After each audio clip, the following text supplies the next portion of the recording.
Don't ask me. All right, it is IQ session tonight, and tonight we are super excited because we get to sit on our backsides and listen to some brilliance. Listen and learn. Listen and learn. We have the beautiful Dr. Kylie Brownfield. I like using the doctor at the start, and she's submitted herself into the doctor role by applying the glasses on, and I really appreciate that. Intelligence level always increases by at least 30%. Is that right, Stacey? Stacey's got her glasses on tonight. There we go. You did it for a while there too, Sheridan, with glasses. Sorry, Glenn. No, yours is decreased. No. But we are super excited to listen to the beautiful Kylie Brownfield. She is a clinical psychologist and specializing in children. Yes, am I correct? Correct. Excellent. And we're going to learn all about attachment play today. Matt's already questioned what is it because he has no idea, clearly, because we don't need the attachment play when it comes to our dogs. We don't even know what it is. So we're going to shut up and we're going to handball it over to the expert. Kylie, thank you so much for giving up your time. Adrian, thank you for lending us your fiance. And we are ready for you. Thank you so much. Okay. Remember, guys, if you have any questions, chuck them into the chat for us so Kylie can endeavour to answer them, pretty please. Yep. Okay. Can I just answer them at the end, or should I keep checking them? Yeah, no, we'll answer them all at the end, and we can have a little Q&A at the end as well. So good. That sounds awesome. Love it. All right, over to you. Okay, well, as Sheridan said, I'm going to be talking about attachment play today, which is a special type of play that a lot of people may be doing already, but it's for younger kids, like sort of toddlers and early childhood age. But I'll explain a little bit about parenting in general, parenting in the pandemic, how tough it is, and then kind of move into some strategies that you can use to sort of lighten things up a little bit. Okay. Oh, and my little screen isn't allowing me to go to the next one. If you click on the app on the Keynote, click into Keynote, you should be able to go from there. Oh, there you go. Okay. All right. I don't know what I did differently there. Okay. So just starting off with a nice quote. There are no perfect parents, no perfect children, but plenty of perfect moments along the way. So when we think about parenting, is there a way that I can close down the faces so I can read what I've written? If you go,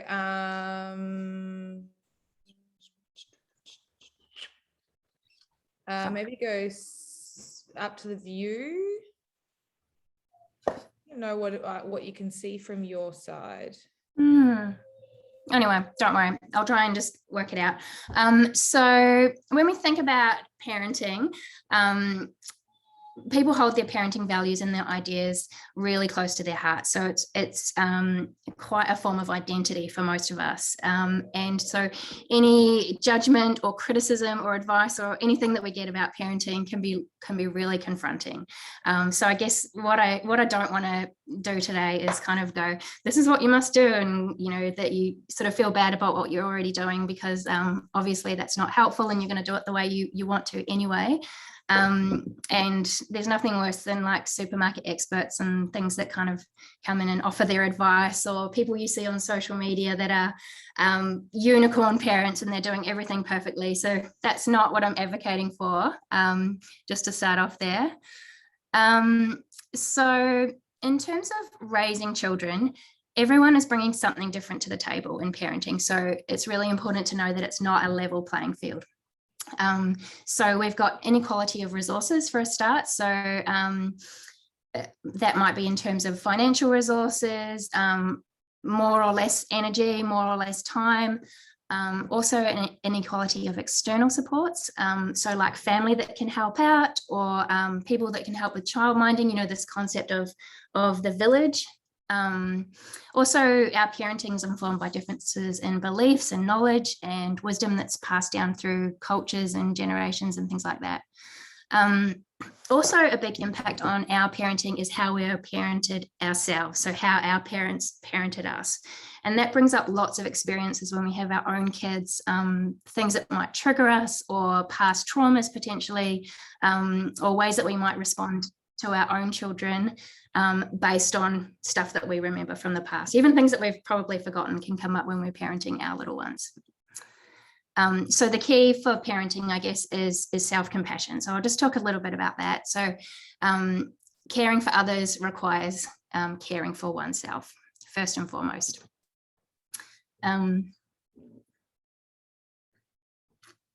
So the concept of self-compassion with parenting was first talked about by Donald Winnicott, and he discussed this idea of good enough parenting. So, put your own oxygen mask on first and then help the child, sort of thing. I know that there's lots of people that advocate for no screen time, no bribery, and all of those things. But I guess in a pandemic or at any other times, those things are just the least worst option. So parents may be tired, or they might need a break to reset or anything like that. And so screen time may be just what we need. And especially if we're on a long journey or something, iPads, totally self-compassion first. And when we take care of ourselves, that allows us to be able to tune in and attend to our children's needs even better. So parenting during a pandemic. So lots of parents that are coming into the clinic and talking to me about what's going on for their little ones. They're facing things like fear, uncertainties, inconsistencies, injustice, systemic rage, all of this stuff that's coming on, like massive pandemic fatigue at the moment. Lots of people are experiencing social isolation, or they might say that they need more space. And some people are feeling really triggered by other people's opinions and behaviors. And of course, that really impacts our parenting as well. Then, of course, there's homeschooling, which I'm sure lots of you have had to deal with, and challenges and adjustments of working from home. And that brings up themes of powerlessness, which I wanted to talk about. So powerlessness for us, and also powerlessness for our children. Okay, so I won't go too much into the neuroscience of it before we talk about play, but basically we've got a nervous system, and when there is a perceived threat, it doesn't have to be a real threat, it can just be perceived, our nervous system will go into either a fight, flight, freeze, or fawn mode. And so I don't know if you guys have heard the term corona coaster, with all the flipping through of emotions that has kind of happened with the pandemic. So I guess when this first came about, my own nervous system kind of went into fawn mode, which is kind of like appeasement mode, like, oh yes, the government must be right, we must do what they say, like, follow, otherwise you'll be in trouble. And then there are other points where my nervous system's kind of gone into fight mode, where I'm like, oh, I can't believe so-and-so said that, or, just feeling the rage. Or other times, maybe we just feel like going into freeze mode and being under the duvet and watching Netflix or whatever you might want to do. So the nervous system kind of flips through different ones. Flight is a really good one, so you can get out there and go for a run. That's like quite a helpful one. Okay, so our main goal is to try and regulate our nervous system. And so getting us to a calm, alert, a reasonably alert state, both ours and our children.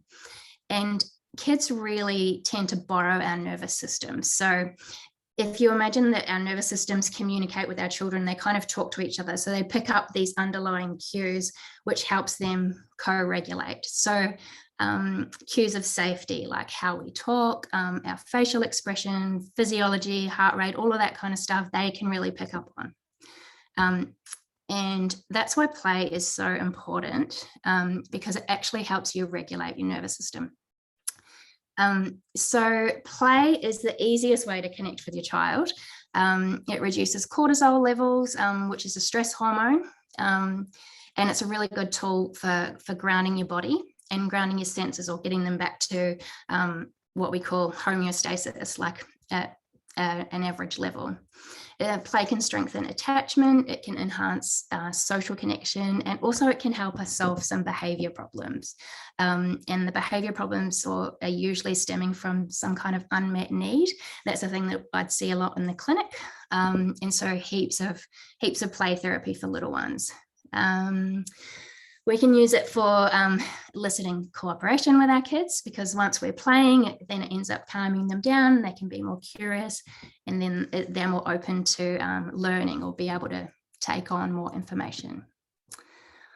Okay, so attachment play is a special type of play. It was developed by a developmental psychologist called Dr. Aletha Salter. She's a Swiss American psychologist, and she describes attachment play as interactive, strengthening relationships. It can include really familiar activities, so no special equipment needed. It can take place anytime, anywhere. And attachment play can either be initiated by the adult or initiated by the child. So often when you're forming these attachment play games, the adult will initiate it at the start, and then the child will kind of take over a little bit and work out when they need it. And it usually involves lots of laughter. So that's good fun. A couple of things that attachment play isn't supposed to be. It's not supposed to promote any discipline or teasing. It's not supposed to involve competition. Other types of play can. It's not supposed to have any set rules per se. And technically it doesn't teach aggression to children. So it can help children process their aggression. That's a big part of it, but not teach them aggression specifically. So before I talk about a few different types of attachment play, there's a few key features that make it different to normal play. So the main one is to usually follow the child's lead and be quite flexible and open. So trust their wisdom and what they need, because they often show us exactly what type of play they need. If you notice their body, notice their nervous system and what they need at the time, you can usually work out how to regulate them with play. So also recognize indirect invitations from the child and be really sensitive to their response. So if they're really scared by what you're doing, you'll want to switch activities straight away, because we don't want to elicit fear. Another major one is don't try attachment play if the child's crying. So part of attachment play is, it shouldn't be used to distract or anything like that. If the child's crying, then you let them process their emotion and you're there tuning in with them, but you don't sort of try and distract them with any toys or anything like that. Another one's recognizing boundaries, body autonomy, avoiding tickling and taunting in attachment play. And it's also not the correct time to teach or correct a child's behavior unless they're at risk for hurting themselves or hurting some animals or something like that. And also try and maintain present focus. So to really connect, put your phone away. And if they're laughing, then you're doing it right. Okay. So there's 9 types of attachment play. I'm not going to go through them all because some of them are really obvious. So the main one is child-centered play. I'll talk about that in a second. Symbolic play can be really good if your little one has to go in for some kind of medical procedure or something. So for instance, our son just a couple of weeks ago had to have a corona test. And so he went through this process afterwards of grabbing colored pencils and trying to shove them up toys' noses and stuff. And he was calling it stick nose, and everyone had to have a stick nose. It was a little bit of a dangerous kind of game, symbolic play. We had to be careful of the cat. But yeah, it just helped him with kind of processing the real difficult sensation. And, he wasn't ready for it, obviously. So that was a good one for dealing with trauma or just difficult medical procedures. Contingency play is another good one because it helps kids if they're feeling powerless. It gives them a contingency play is like, if I do this behavior, then this will happen. So it's copying. If I do this, then my parents will do this. Nonsense play is a really good fun one, and I'll show you an example of that. It helps children feel like they have power and control, which often, let's face it, often they're pretty powerless because we're telling them a lot of the time what they need to do and where they need to be. Separation games, just as they sound, help deal with daily separations, and that can be stuff like peekaboo, hide and seek, good for times when, you know, you're starting them off at a new daycare or something like that, and they have to get used to kind of separating and saying goodbye to you. Power reversal games. This one's probably the one that I would use most in the clinic. It helps, I'll describe a little bit more about what it is, but it really helps the children feel more in power and in control. There's the scary tiger game, which I'm going to describe. Also, there's regression games, and which help promote feelings of nurturance. So sometimes if there's a change or an adjustment in the family, like a new baby is or something is coming along, then your child might actually pretend to be a baby themselves, or they might kind of regress into doing something, and then you really play along and you hold them like a baby and you're like, oh my darling, and you really, you know, nurture them like you may have years prior.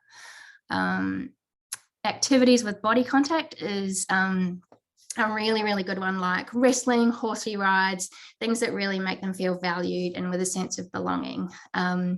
Lots of sort of rough and tumble play, and where they can actually feel their body, and it just helps to regulate a lot of the senses, particularly kids that have trouble with seeking proprioceptive contact, which is imagining where your body is in space. That's a really good one for regulating them. And lastly, cooperation games, just as it sounds, things where you have to work together with others, helps for dealing with feelings of envy and competition.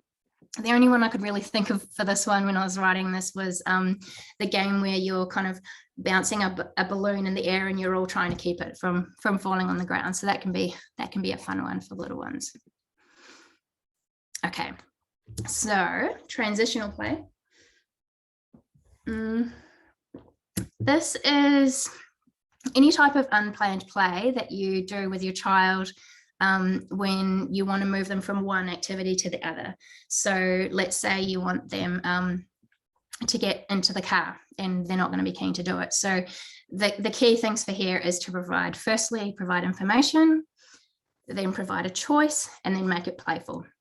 So if you want to get your child into the car seat, you might say, okay, we're getting into the car now. Would you like to bounce like a bunny or fly like an eagle? And then they choose what they want to do, and then you have to do it with them, and then it becomes like a fun thing. Or they might suggest something else, another way that they want to get to the car.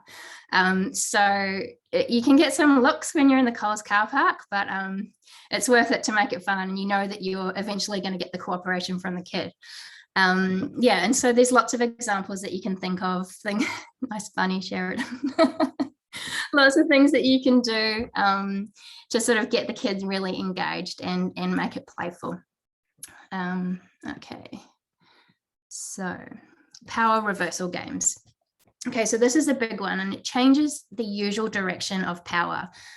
So for power reversal games, we would let the child be the bigger one, the stronger one, the more powerful one, they're more competent. And we pretend to be the smaller person, the weaker one, less powerful and less competent.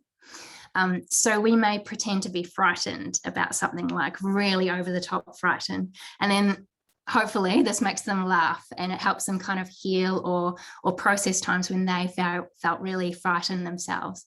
And the important one for this is to make it really over the top and quite melodramatic.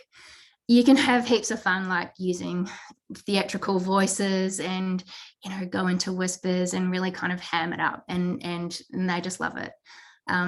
So stuff like letting them chase you, and then you're trying to hide and you're super clumsy and you're going, help, there's a monster after me. And, you know, they're like, ah, and pretending to scare you and all that kind of stuff.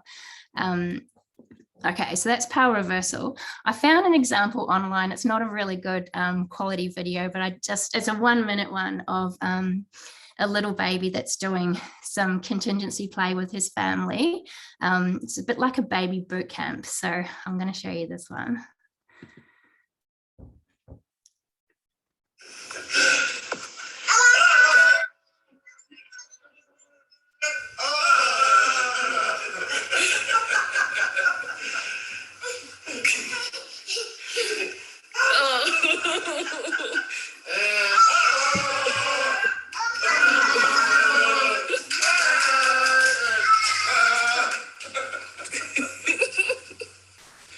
And then he pauses.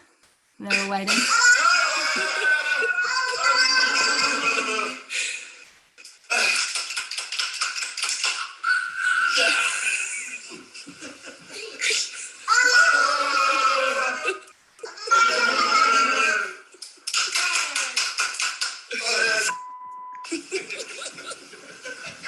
Something's beeped out, I'm not sure what that is.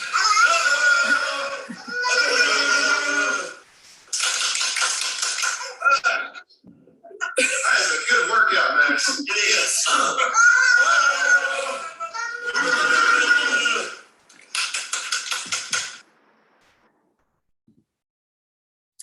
Okay, so that's that one. Another version of power reversal or a contingency game is a stop go one. So I've got another 1 minute video that I'm going to show you, and then I'm going to describe Scary Tiger. So this one didn't copy across too well. This is actually my son and my mother-in-law playing.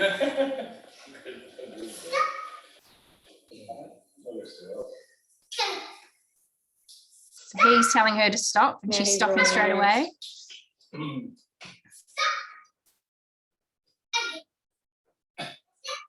Oh, Adrian having a beer. Get away. Get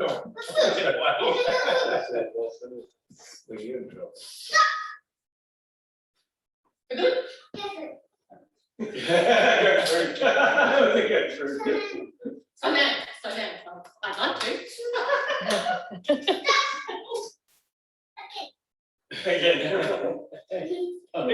Funny little dude.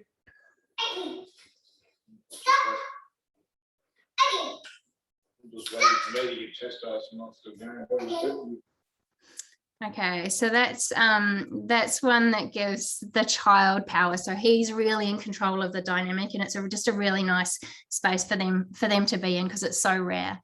The Scary Tiger game was one that I guess kind of came about by accident with me for my son, and it's where you let your child surprise you with something like a soft toy or something, and then you pretend to be scared, and then you let them chase you, and you really go over the top. So I started by initiating it with him, and I sort of said, "Did you hear that? It sounds like a tiger." And then he'd sort of listen, and then I go, "What sound does a tiger make?" And he'd be like, "Argh!" And then I go, "Oh my goodness, I'm so scared of tigers." And then we'd run around, and he'd kind of follow and go, "I'm a tiger." And you can change it to monsters or clowns or whatever they might be scared of, just so that they can pretend to be that scary thing, and they can be scaring you. And then you laugh, and it's hilarious, and all the rest of it. So after you play that game a couple of times, what's really interesting is you notice that the child will start to initiate. So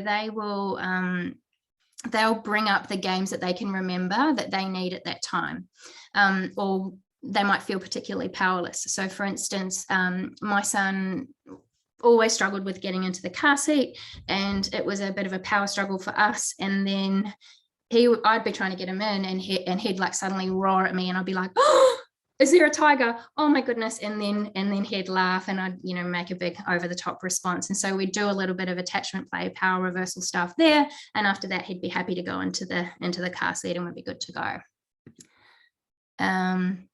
Okay, so nonsense play is also a good one. So Adrian features in this one as well, sorry.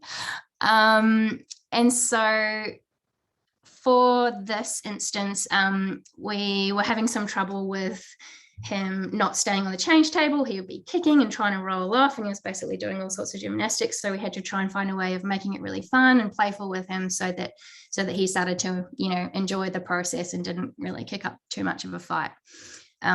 So Adrian here has got some toddler pants on his head and a toy octopus, and I found them playing like this, and so I took a quick video.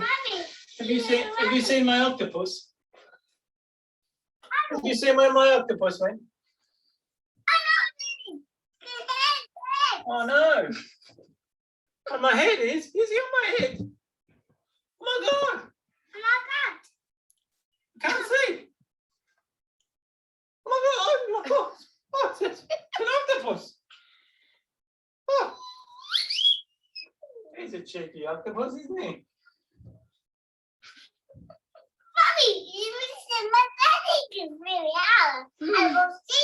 Yeah, Daddy's got an octopus on his head. He's cheeky, isn't he? He's cheeky. It's my pet octopus. Octopus on his head. Oh.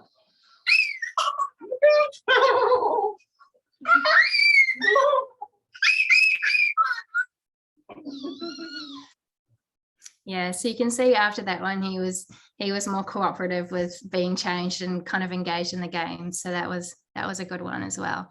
And he would often ask about the octopus after that, like, where is it, and that kind of thing.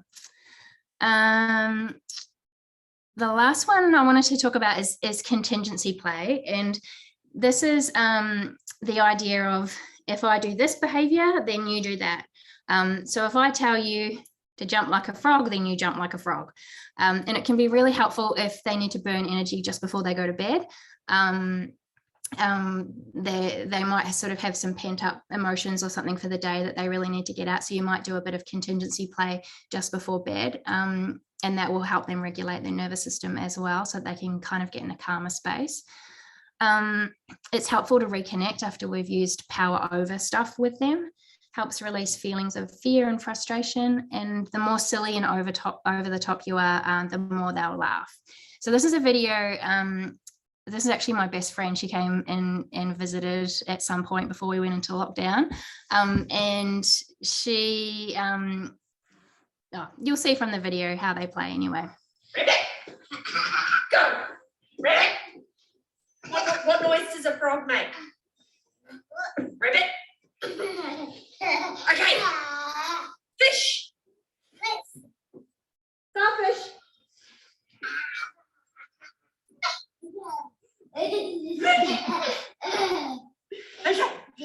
Okay. What are we going to do next? What about chicken? You know how to be a chicken? Yeah.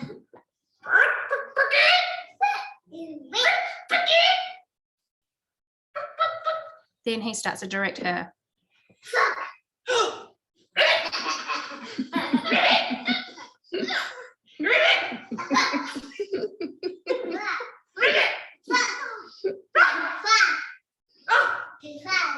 Fish.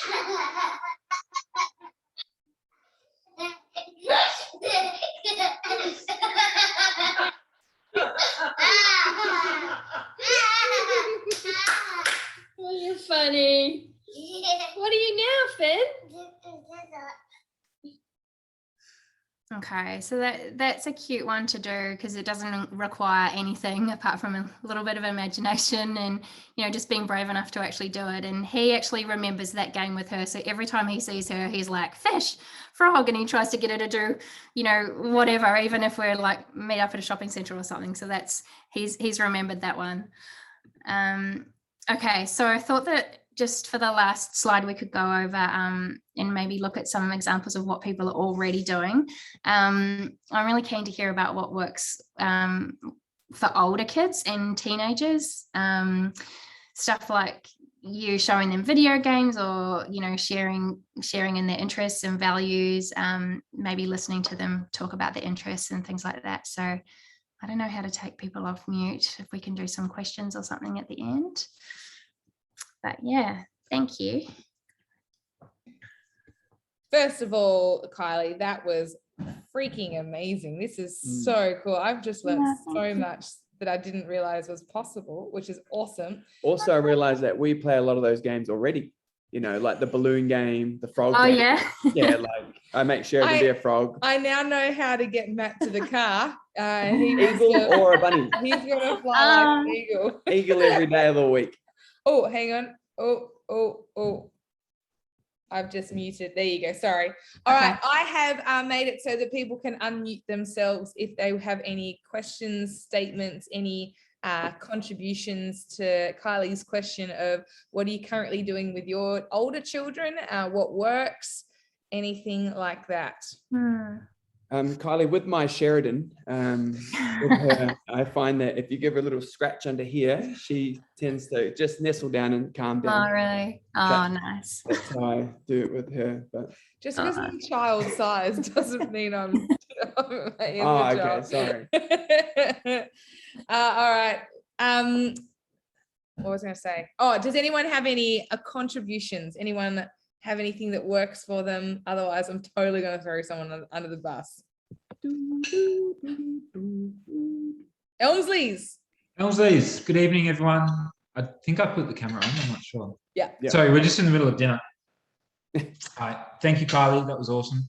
Not so much a observation or anything for me, but a question, really. So with our ones, if they're getting a bit revved up before bed and we're playing with them like I was tonight, and sometimes it goes a bit far, what's a good way to transition out of that really excited, like laughing, funny state into something that's a bit more calm? Yeah, okay.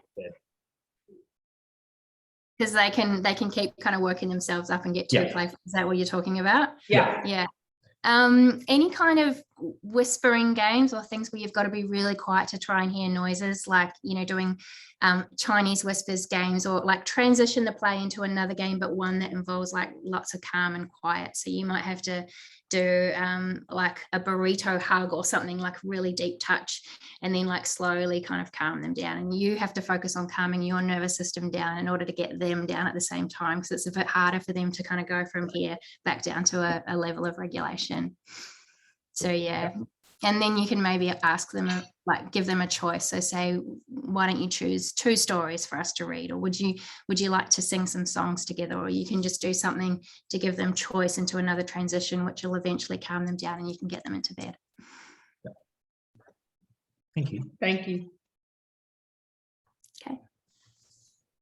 Any others? I'm going to jump right in there because that was similar to one of my questions that I had, because it's really tough for me. But is, when do you know when is enough of how long is enough of those games, and when do you need to move it on, and like how do you move out of those games if it's like not bedtime, and how long is enough?